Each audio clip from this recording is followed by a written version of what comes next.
Donc, le 8 mars 2016, comme tous les 8 mars depuis maintenant plusieurs années, nous avons regardé le monde à travers les yeux des femmes.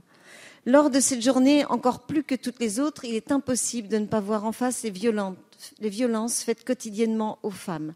Les chiffres sont alarmants et malheureusement toujours d'actualité.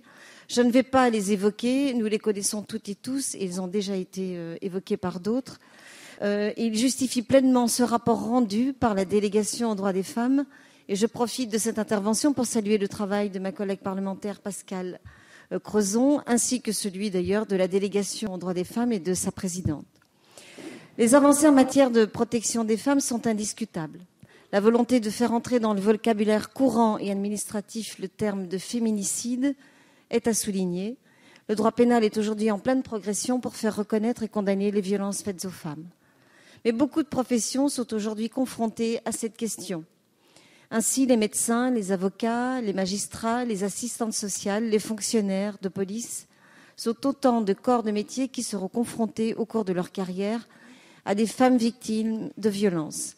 Le 30 novembre 2012, la MIPROF s'est vue confier le soin de définir un cahier des charges d'un plan de formation transversal et interministériel afin d'assurer une formation optimale à tous les professionnels confrontés aux violences faites aux femmes.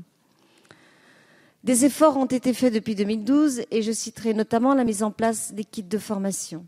Cependant, l'effort de formation de ces professionnels doit être encore poussé. Si l'on prend l'exemple des magistrats, cette formation se fait sur la base du volontariat. Quand on sait l'importance de l'accueil et des premiers mots échangés avec les victimes de violences, quand on sait que l'ensemble de ces professions va jouer un rôle majeur dans l'accompagnement de ces femmes victimes de violences, et quand on sait à quel point il est difficile pour une femme de se tourner vers ces professionnels pour se confier et ainsi sortir d'une situation de violence quotidienne, que comptez-vous faire, Madame la Ministre, pour que cette formation devienne la règle et pour que chaque corps de métier soit doté des clés pour accompagner les femmes victimes de violences qu'il rencontrera au cours de sa carrière? Merci, Madame la Ministre. Vous avez la parole.